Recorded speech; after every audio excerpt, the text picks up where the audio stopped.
오늘 함께 나눌 말씀입니다. 누가복음 1장 26절부터 38절까지 말씀이고요. 제목을 한번 따라해 보십시오. 하나님께 항복. 하나님께 항복. 새로운 세계. 새로운 세계. 왜 항복이라고 하는 제목을 했을까요? 항복이라고 하는 말을 들으면 이게 여러분들의 선입관이 이거는 대결하거나 싸우거나 뭐 이랬을 때 내가 이제 포기하고 그런 의미로 항복 그러잖아요. 그런 선입관 때문에 제가 이 제목을 정하면서 살짝 고민을 했어요. 그런데 제가 이렇게 책을 통해서 한번 1번 사진 보여주세요. 1번 사진. 제가 이 책으로 12단계가 있거든요. 근데 12단계가 있는데 지금 오늘은 3단계. 각 단계마다 두꺼워요. 이 책이 두꺼워요. 근데 이제 3단계에서 확 들어오는 단어가 항복이었어요. 항복. 단어는 항복이지만 하나님 앞에 맡긴다. 그런 의미였어요. 왜 맡기냐면 알코올 중독에서 벗어나기 위한 그리스도인들의 모임. 여기서 이제 예배드리는 가운데 벌어지는 일들을 알려주는 거거든요. 근데 이 사람들이요, 결심하죠. 한번 해보겠다고 하잖아요. 근데 나갔다가 다시 빠꾸요. 실패하고 또 돌아오고. 왜 그럴까 보니까 제가 첫 번째 시간에 그거 했잖아요. 자기 중독. 나는 잘할 수 있다. 내가 한번 맘먹으면 이걸 잘할 수 있다. 이렇게 하는 사람들. 이게 자기 중독이에요. 그러니까 예배를 드리면서도 이 자기 중독을 내려놓지 못하니까, 이 중독에서 벗어나지 못하니까 나가더라도 이 하나님께서 붙잡을 여력이 없는 거예요. 이걸 안 붙잡는 거예요. 안 붙잡아. 내가 잘할 수 있으니까. 그러다가 실패하고 돌아오고 그러는데 바로 그런 의미에서 이제 내가 항복해야 된다. 이제 내가 하나님께 붙들려야 된다. 그래야지 하나님이 일하신다고 하는 것을 오늘 그거를 이제 함께 나눌 거예요. 그래서 제목을 그렇게 했어요. 한번 따라해봐요. 하나님께 항복. 하나님께 항복. 새로운 세계. 새로운 세계. 누가복음 1장 26절에서부터 38절이고요. 여러분 한 절씩 저와 여러분이 교독합니다. 저와 여러분이 교독해요. 제가 먼저 읽겠어요. 6째 달에 천사 가브리엘이 하나님의 보내심을 받아 갈릴리 나사렛이란 동네에 가서 다윗의 자손 요셉이라는 사람과 약혼한 처녀에게 이르니 그 처녀의 이름은 마리아라. 그에게 들어가 이르되 은혜를 받은 자여 평안할지어다. 주께서 너와 함께 하시도다 하니 처녀가 그 말을 듣고 놀라 이런 인사가 어찌함인가 생각하매 천사가 이르되 마리아여 무서워하지 말라. 내가 하나님께 은혜를 입었느니라. 보라 내가 잉태하여 아들을 낳으리니 그 이름을 예수라 하라. 그가 큰 자가 되고 지극히 높으신 이의 아들이라 일컬어질 것이요 주 하나님께서 그 조상 다윗의 왕위를 그에게 주시리니 영원히 야곱의 집을 왕으로 다스리실 것이며 그 나라가 무궁하리라. 마리아가 천사에게 말하되 나는 남자를 알지 못하니 어찌 이 일이 있으리까. 천사가 대답하여 이르되 성령이 내게 임하시고 지극히 높으신 이의 능력이 너를 덮으시리니 이러므로 나실 바 거룩한 이는 하나님의 아들이라 일컬어지리라. 보라 내 친족 엘리사벳도 늙어서 아들을 배었느니라. 본래 임신하지 못한다고 알려진 이가 이미 6달이 되었나니 대저 하나님의 모든 말씀은 능하지 못하심이 없느니라. 같이 읽어요. 마리아가 이르되 주의 여종이 오니 말씀대로 내게 이루어지이다 하매 천사가 떠나가니라. 아멘. 지금 천사하고 마리아하고 주고받고 대답하고 그렇게 하는 거예요. 말씀을 선포하고 그리고 마리아는 이 천사 앞에 이렇게 마리아가 말하는 부분들이 있어요. 이 부분을 항복 하나님께 맡깁니다. 하나님이 이루십니다. 하나님이 다스리십니다. 그 얘기를 지금 마리아가 계속 하고 있는 거예요. 그래서 제가 항복이라고 하는 제목을 적고 또 새로운 세계가 열리는 것을 이렇게 말하려고 했던 것이에요. 여러분 왜 항복이라고 이렇게 적었다고 하는 거 이해가 되시죠? 이렇게 하는 것은 여러분 죄악과의 싸움이라면 항복할 이유가 없죠. 근데 죄악과의 싸움이 아니라 하나님이 일하신다니까 맡겨드리는 의미로 항복. 나는 항복합니다. 천사 가브리엘에게 마리아에게 놀라운 소식을 전하잖아요. 보라, 네가 잉태하여 아들을 낳으리니 그 이름을 예수라 하라. 이건요, 마리아의 인생을 완전히 뒤집고 막 뒤흔드는 얘기예요. 그때 당시 유대 사회에서 약혼하고 정혼한 여자가 결혼을 하기도 전에 아이를 가졌다? 여러분, 그 동네에서 살 수도 없어요. 그냥 쫓겨났을 수 있어. 그리고 사람 취급도 못 받고 일생 살을 수밖에 없다고. 그런 상황이거든요. 그런 상황인데 이 소리를 들었을 때 이 마리아의 마음은 어떻겠어요? 얼마나 두려웠겠어요? 야, 이게 뭔 이런 일이냐? 진짜 그러지 않았겠어요? 그런데 그때 이 마리아가, 여러분, 진짜 그게 아니에요. 보라, 나는 주의 여종이오니 말씀대로 내게 이루어지이다. 그냥 항복하는 거예요. 하나님께서 일하시는데 내가 하나님의 뜻을 받아들입니다. 자기 인생을 하나님께 맡기는 거예요. 내 생각, 내 기대가 있지만 이것은 지금 상관없어요. 하나님의 뜻이 여기 있어서 앞으로의 일이 두려웠기도 했지만 그럼에도 불구하고 하나님 앞에 맡기는 이런 용기, 나보다 더 선하시고 또 나보다 더 지혜로우시고 나보다 나를 더 사랑하시고 나의 권능, 나의 힘 될 수도 없는 그 하나님 믿는 믿음에서 나오는 거잖아요. 삶을 바로잡는 가장 큰 용기는 하나님께 맡기는 것이다. 맡기는 것이다. 아까 그 책의 이 3단계에서 나오는 첫 번째 글이에요. 가장 큰 용기는 하나님께 맡기는 것이다.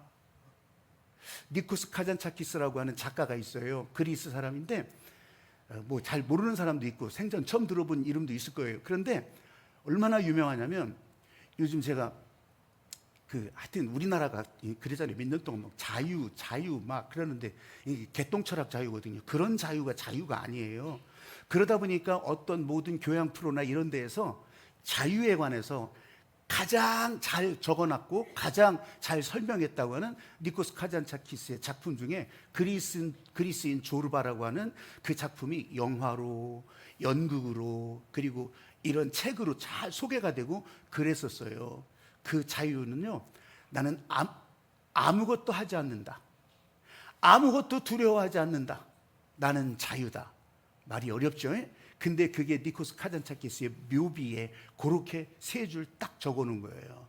자유는 그런 거라고. 자유는 다른 사람을 해치는 것이 아니고 다른 사람을 누르는 것도 아니고 뺏는 것도 아니고 자유는 다른 사람이 아무런 어려움을 당하지 않는 상태에서 나는 자유다. 그래서 아무것도 하지 않는다. 그렇게 얘기를 했던 거예요.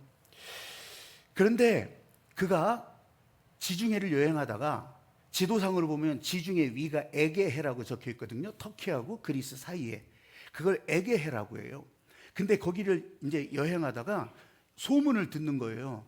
자기가 알고 있는 그 유명한 목회자가 요 에게 섬이 많거든요. 그 섬에서 지금 수도를 하고 있다는 거예요. 기도를 하고 있다는 거예요. 그래? 이런 사람은 기도를 어떻게 하지? 궁금증이 확 생겼어요. 그래가지고서 거기를 찾아가요. 그랬더니 그 유명한 목회자가 진짜 기도를 정진하고 있는 거예요. 기도하고 있는 거예요. 야, 저렇게 하는구나. 그렇게 하면서 이제 니코스가 말을 합니다. 질문을 합니다. 아니, 그렇게 기도를 정진하는 거 보니까 마귀를 다 이겼겠네요? 마귀 이기려고 지금 그렇게 하는 거 아니에요? 그렇게 물어보는 거예요.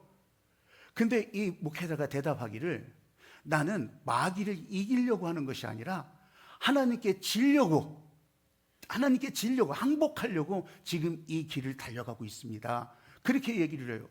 아니, 왜 그렇게 해요? 그렇게 할 이유가 뭐가 있어요? 내가 이 외딴 섬에 와보고 보니까 나를 방해할 것이 하나도 없어요. 내 안에 딴 생각 들게 할 만한 것이 없어요. 그래가지고서 내가 참 하나님과 같이 하고 있구나. 하나님 안에서 야, 나보다 의로운 사람이 있을까? 이런 마음이 자꾸 채워지니까 교만해지더라는 거예요, 자기가. 그래서 하나님 앞에 지려고. 나는 아무것도 아닙니다. 나는 하나님 앞에 항복합니다. 하나님께서 나를 통해서 일하소서. 그거 하려고서 지금 그렇게 기도하고 있더라는 거예요. 이 니코스가 그것을 들으면서 와, 이 사람 다르네. 이 사람 다르네. 그래서 거기서 나와가지고 다른 사람들 만날 때마다 어떤 자리마다 이 유명한 목회자 얘기를 계속 하는 거예요. 아니, 하나님한테 지려고 항복하려고 기도하고 있다더라. 여러분, 스스로 잡고 있는 삶의 운전대를 내려놓고 하나님이 일하소서, 하나님이 이끄소서, 하나님께 맡깁니다. 항복이에요, 항복. 예수님의 말씀 따라가는데 항복입니다.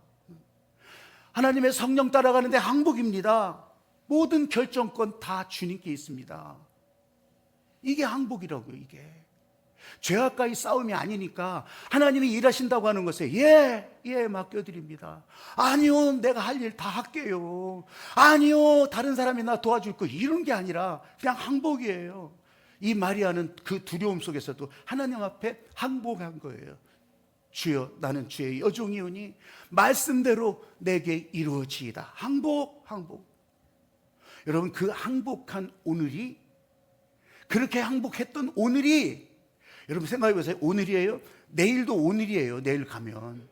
그러면 내일도 또 항복하면서 살게 되는 거고, 그것이 그 다음 오늘 계속해서 여러분 하나님께 맡기고 사는 우리의 일생이 될 수 있다고 하는 것을 진짜로 믿으시기를 바랍니다. 아멘. 그래서 오늘 우리도 항복하자고요. 항복하자고. 내 뜻대로 배우자와 자녀를 바꾸려고 했다면 항복하세요. 내가 할 수 있는 일이 없어요. 항복해야 돼요. 직장, 사업장, 아니면 어디든지 왜 내 계획대로 안 되지? 내 계획대로 해야 되는데, 1차에 5차도 없이 돼야 되는데, 여러분 이렇게 여겼다면 항복해야 돼요. 하나님이 일하실 수 있도록. 여러분 신앙생활도 그래요. 내가 짜는 시간표, 내가 짜는 일정, 내가 짜는 로드맵 이대로 그대로 딱딱딱딱 그렇게 하면서 하나님을 섬기려고 하지 마세요. 말씀 따라, 성령 따라. 방향이 바뀔 수도 있어요. 길이 바뀔 수도 있어요.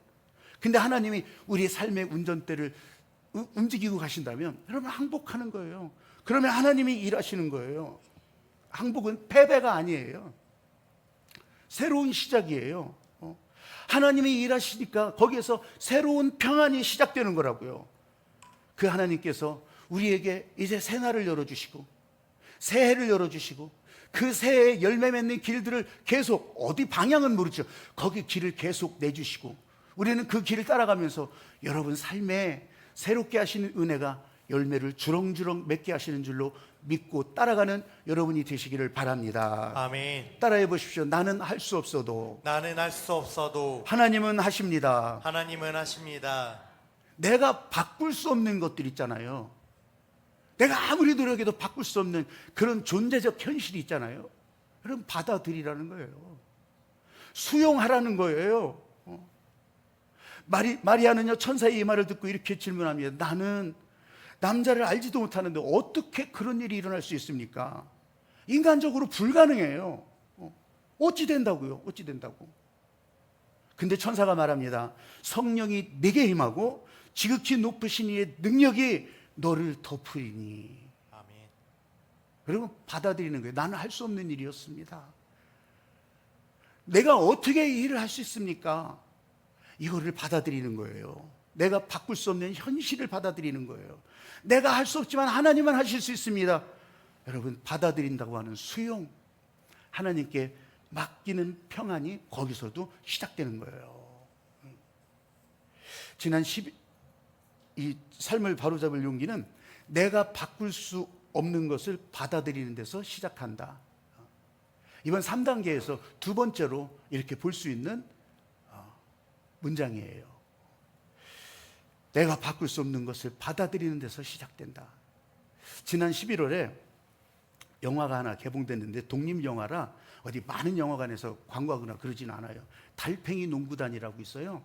사진 2번 보여주세요. 달팽이 농구단. 이게 그 광고 화면이에요. 그런데 여러분, 이 달팽이 농구단은 휠체어 농구단이에요. 저기 나온 사람들이 한국 휠체어 농구단 대표들이에요. 우리 한국 대표. 그리고서 이 얘기가 왜 여기 나왔지? 여기 영화의 주인공이 최명이라고 하는 사람이에요. 대학 때부터 아주 농구 스타예요. 완전 MVP 계속 차지하고 그렇게 잘하는 사람이에요. 근데 성질이 개떡이요. 근데 농구를 잘하니까 팀원들이 어떻게 손을 댈 수도 없어. 성질은 개떡인데. 근데 그걸 잘 몰라요. 잘 몰랐다가 어느 날 결승 경기를 하는데 뭐 잘했어요. 그렇게 하다가 불의의 사고를 겪어요. 높이 점프했다가 떨어지면서 불의의 사고를 겪으면서 하반신이 마비가 돼요. 그때부터 휠체어 타요. 환장하겠지, 미치겠지, 팔짝 뛰겠죠. 아니 휠체어 있으니까 팔짝을 못 뛰겠다. 그런데요, 그렇게 하면서 죽으려고 하죠. 이 생에 있어서 이 사람이 무슨 낙이 있겠어요? 이건 어떻게 할 수가 없어요. 바꿀 수 없는 현실이에요. 근데 계속 부정하잖아요. 이전에는 모든 것을 다 할 수 있을 것 같았었는데, 근데 이런 사람에게 이제 옛날 현대에 이원우라고 하는 농구 선수가 있었는데, 그 사람이 이제 저 휠체어 농구단 감독을 하면서 이제 이 최명이라고, 여기 극 중에서는 최명이라고 해요.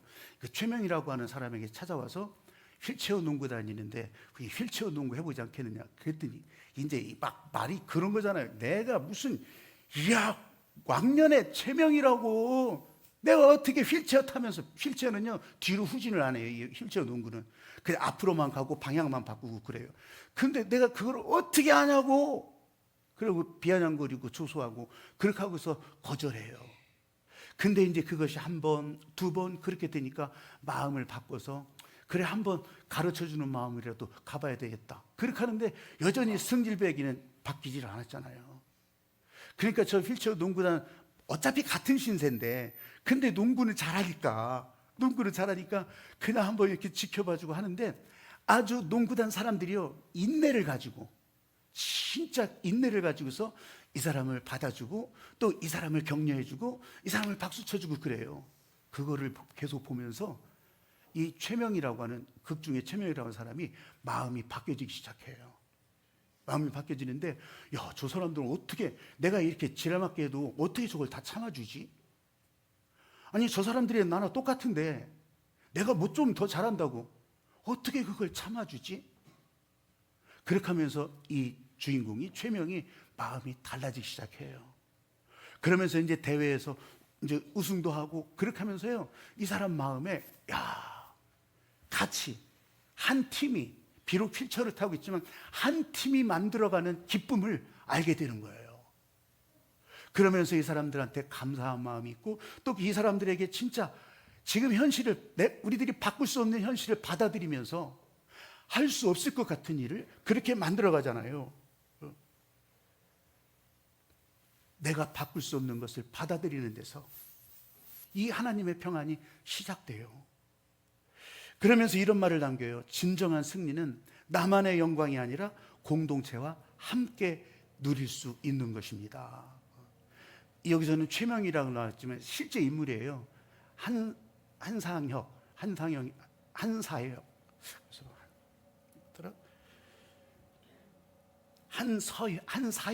한사현 감독인데 서울시청팀을 만들고 나중에는 한국 대표팀 감독되는 그 운동선수예요. 휠체어 농구선수. 실제 얘기예요. 실제 얘기. 바꿀 수 없는 과거를 인정하기 시작하니까 여러분 따라해 보십시오. 과거는 상관없다.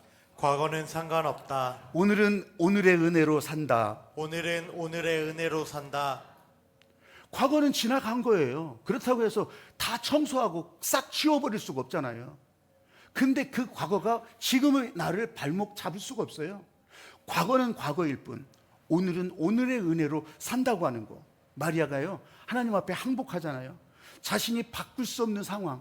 아니 지금 천사가 얘기하는데 내가 어떻게 바꿔? 그거를 받아들이는 거예요. 수용하는 거예요. 여러분 그 결과가 어때요? 예수님이 이 땅에 오신 거잖아요.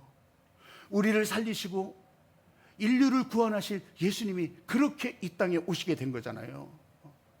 오늘 우리의 삶 속에서도 나는 할 수 없지만 하나님은 하실 수 있다고 여러분 내어드리는 그 믿음의 고백을 할 수 있는 여러분이 되시기를 바랍니다. 아멘. 나는 할 수 없어도 하나님은 하십니다.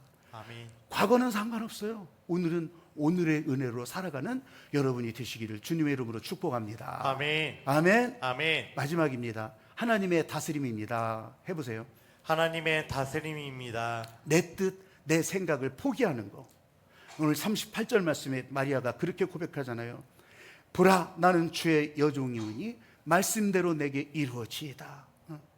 여러분, 자기의 뜻을 다 포기한다는 거예요. 여러분, 비슷한 장면이 예수님이 겟세마네 동산에서 기도할 때도 그랬어요. 이제 십자가 지러 가야 돼요. 이 밤에 붙들려 가서 그러면서 이제 십자가 지러 가야 돼요. 그때 예수님께서 겟세마네 기도 유명하잖아요. 내 뜻대로 마옵시고 아버지 뜻대로 하소서. 또 다른 성경에서는 내 원대로 마옵시고 아버지 원대로 하옵소서. 여러분, 예수님이 거기서 내 뜻을 주장한 것이 아니에요. 아버지 뜻, 아버지 뜻. 이 삶을 바로잡을 용기 세 번째에서 제가 메모한 것은 그거예요. 날마다 작은 결단을 통해서 하나님의 뜻을 선택하는 거예요. 하나님의 뜻을 선택하는 거. 아까 선한 능력으로 이 찬양을 했잖아요. 선한 능력으로 찬양을 하면서 여러분들은 어떤 느낌을 받으셨어요? 그 가사가요, 굉장히 절절하잖아요. 굉장히 절절해. 사진 3번 보여주세요. 디트리 본헤퍼라고 하는 저 오른쪽에 있는 남자가 목사예요. 근데 저 사람은 44년에 제가 12월에 저 사람을 자꾸 생각하는 이유는 저 사람이 12월 19일 날 저 옆에 있는 약혼녀에게 편지를 써요. 편지를 쓴 게 바로 이 선한 능력으로 노래한 것의 가사예요. 그것의 가사. 거기에 나와 있어요. 한번 편지 글도 한번 보여줘 보세요. 저렇게 이제 저 사진이에요. 그런데 여기서 뭐 저거 읽을 사람 뭐 몇 사람은 되지도 않을 것 같고 나도 잘 못 읽고 흐리고 그런 거예요. 근데 저거를 다 이제 번역을 해놨으니까 그래서 저는 그걸 보는 거죠. 그리고 그 사람이 이 편지를 보내고 나서 그렇게 하고 나서 이제 우리는 새날을 맞이하자고 그렇게 하면서 진짜 해가 바뀌고 한 달, 두 달, 세 달 지나서 4월 9일에 봄에 그때 이제 사형장에서 교수형을 당해요. 교수형을 당하면서 그렇게 하면서 거기서 누가 장례를 치러주고 그러는 것이 아니라 그냥 바로 화장해버리고 다 뿌려버리니까 바람에 날려버리니까 흔적도 없는 거예요. 근데 이 사람은 39살 사는 동안 많은 책을 남겼어요. 글을 남겼어요. 신학자였고 교수이기도 했고 목사이기도 했고. 그래서 이걸 번역해서 한 것이 선한 능력인데 이 선한 능력으로 한 그 이제 편지 글에 거기에 나온 그대로 마지막 말, 그 교수형 당하기 전에 마지막 남긴 말이 바로 그거예요. 지금 나는 끝이지만 그리스도 안에서 새로 시작되는 것입니다. 그 마지막 말을 남겼던 거예요. 여러분, 제가 그 가사 여기 곡조를 붙인 우리 한국 번역 말고 원래 있는 그 가사를 제가 5단, 6단, 7단을 읽어드릴게요. 오늘 주님께서 우리 어둠 속에 가져다 주신 촛불들이 따뜻하고 밝게 타오르게 하시고 가능하다면 우리를 다시 함께 모이게 하소서. 주님의 빛이 밤에도 빛난다는 것을 압니다. 이제 고요함이 깊이 우리를 감쌀 때 눈에 보이지는 않으나 우리를 둘러싼 세계의 풍성한 울림, 모든 당신의 자녀들의 높은 찬양 소리를 듣게 하소서. 선한 능력에 놀랍도록 보호받으며 우리는 담대히 다가올 일을 기다리네. 주님은 저녁에도 우리와 함께 하시고 아침에도 그리고 분명 모든 새날마다 함께 하시리라. 여러분, 우리가 찬양하면서 다시 한번 아까 찬양했던 그 선한 능력으로 찬양하면서 마리아가 하나님한테 항복했으니 그래서 예수님이 이 땅에 오셨다고 하는 것을 여러분 생각해 보세요. 예수님도 겟세마네에서 자기 뜻을 포기하고 십자가의 길을 갔으니 우리에게 사는 길이 열렸다고 하는 것을 상상해 보세요. 오늘도 우리가 날마다 나에게 작은 것을 포기하고 작은 것을 항복할 때 하나님의 뜻이 내 안에서 우리를 향해서 새로운 길 열어주시고 열매 내는 길을 계속 열어주시고 생수의 강물이 계속 흘러가게 하실 줄로 믿습니다. 우리의 삶을 새롭게 하시는 것이 하나님의 목적이기 때문에 그래요. 이 찬양하고서 우리 같이 기도하기를 원합니다.